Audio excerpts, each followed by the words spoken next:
JDS ವಿಚಾರಕ್ಕೆ ಬರೋದಾದ್ರೆ ಜೆಡಿಎಸ್ಗೆ ಮಂಡ್ಯ ಫಿಕ್ಸ್ ಆಗ್ತಾ ಇದ್ದಂತೆ ಸುಮಲತಾಗೆ ಇದು ಬಿಗ್ ಶಾಕ್ ಕೊಡ್ತಾ ಇದೆ.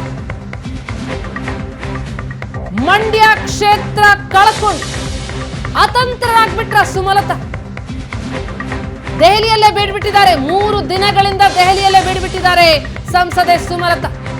ಪಟ್ಟು ಹಿಡಿದಿದ್ರು, ನಾನು ಬಿಜೆಪಿ ಅಭ್ಯರ್ಥಿ ಆಗ್ತೀನಿ, ಮಂಡ್ಯದಿಂದಲೇ ಸ್ಪರ್ಧಿಸ್ತೀನಿ ಅಂತ ಪದೇ ಪದೇ ಹೇಳ್ತಾ ಇದ್ರು. ಆದ್ರೆ ಮಂಡ್ಯ ಕ್ಷೇತ್ರ ಜೆಡಿಎಸ್ಗೆ ಬಿಟ್ಕೊಡೋದಕ್ಕೆ ಬಿಜೆಪಿ ಒಪ್ಪಿಗೆ ಕೊಡ್ತಾ ಇದ್ದಂತೆ ಮಂಡ್ಯ ನಂದೆ ಅಂತ ಇದ್ದ ಸುಮಲತಾ ಅತಂತ್ರರಾಗಿದ್ದಾರೆ. ಅವರ ಮುಂದಿನ ನಡೆ ಏನು? ಮೈತ್ರಿ ಧರ್ಮ ಪಾಲನೆ ಮಾಡ್ತಾರಾ ಅಥವಾ ಮತ್ತೊಮ್ಮೆ ಪಕ್ಷೇತರ ಅಭ್ಯರ್ಥಿಯಾಗಿ ನಿಲ್ತಾರಾ, ಇಲ್ಲವೇ ರಾಜಕೀಯದಿಂದಲೇ ದೂರ ಸರಿತಾರಾ, ಕುಮಾರಸ್ವಾಮಿ ಅವರಿಗೆ ಬೆಂಬಲ ಕೊಡ್ತಾರಾ? ತೀವ್ರ ಕುತೂಹಲ ಮೂಡಿಸ್ತಾ ಇದೆ. ಈ ಮಧ್ಯೆ ಹೈಕಮಾಂಡ್ ಏನ್ ಹೇಳಿರ್ಬೋದು, ಏನ್ ಮನವೊಲಿಸಿರ್ಬೋದು, ಏನ್ ಭರವಸೆ ಕೊಟ್ಟಿರ್ಬೋದು? ನಡ್ಡಾ ಮುಂದೆ ಅಂತಿಮ ನಿರ್ಧಾರವನ್ನ ಸ್ಪಷ್ಟಪಡಿಸಲಿದ್ದಾರೆ ಸುಮಲತಾ. ಮಂಡ್ಯ ಜನರ ಸಮ್ಮುಖದಲ್ಲೇ ಅಂತಿಮ ನಿರ್ಧಾರ ಅಂದಿದ್ರು ಸುಮಲತಾ. ಕುತೂಹಲ ಕೆರಳಿಸ್ತಾ ಇದೆ ಸಂಸದೆಯ ನಡೆ. ಹಾಗಾದ್ರೆ ಅವಕಾಶಗಳು ಏನಿದೆ ಸುಮಲತಾ ಮುಂದೆ ಅಂತ ನಾವು ನೋಡ್ತಾ ಹೋದ್ರೆ ಮತ್ತೊಮ್ಮೆ ಮಂಡ್ಯದಿಂದ ಪಕ್ಷೇತರರಾಗಿ ಕಣಕ್ಕಿಳಿಯೋದು, ಅದು ಆಯ್ಕೆ ನಂಬರ್ 1. ಇಲ್ಲವೇ ಬಿಜೆಪಿಯಿಂದ ಬೇರೆ ಸ್ಥಾನಮಾನಕ್ಕೆ ಪಟ್ಟು ಹಿಡಿಯೋದು, ಇದು ಆಯ್ಕೆ ನಂಬರ್ 2. 3ನೇ ಆಯ್ಕೆ ಏನು?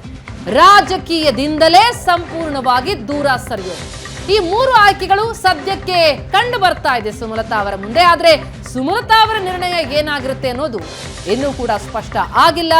ಈ 3 ಆಯ್ಕೆಯಲ್ಲೇ ಒಂದ ಅಥವಾ ಅಚ್ಚರಿ ಆಯ್ಕೆ ಏನಾದ್ರೂ ಕಾದಿದೆಯಾ? ನಿಗೂಢವಾಗಿದೆ ಸುಮಲತಾ ಅವರ ಮುಂದಿನ ನಡೆ.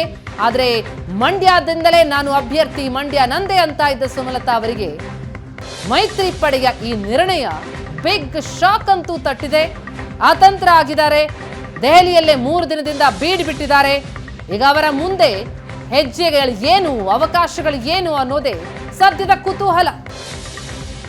ಮೈತ್ರಿ ಧರ್ಮ ಪಾಲನೆ ಮಾಡಬೇಕು ಅನ್ನೋದ್ರ ಬಗ್ಗೆ ಮಾತುಗಳನ್ನ ಆಡ್ತಾ ಇದ್ರು. ಆದ್ರೆ ಒಂದು ವಿಶ್ವಾಸ ಇತ್ತು ಅವರಿಗೆ, ಬಿಜೆಪಿ ತನಗೆ ಮಂಡ್ಯದಿಂದ ಅಭ್ಯರ್ಥಿ ಆಗಿಸುತ್ತೆ ಅಂತ. ಅದು ಸಾಧ್ಯ ಆಗಿಲ್ಲ. ಸುಮಲತಾ ಮುಂದಿನ ಆಯ್ಕೆ ಏನು ಅನ್ನೋದೇ ಕುತೂಹಲ.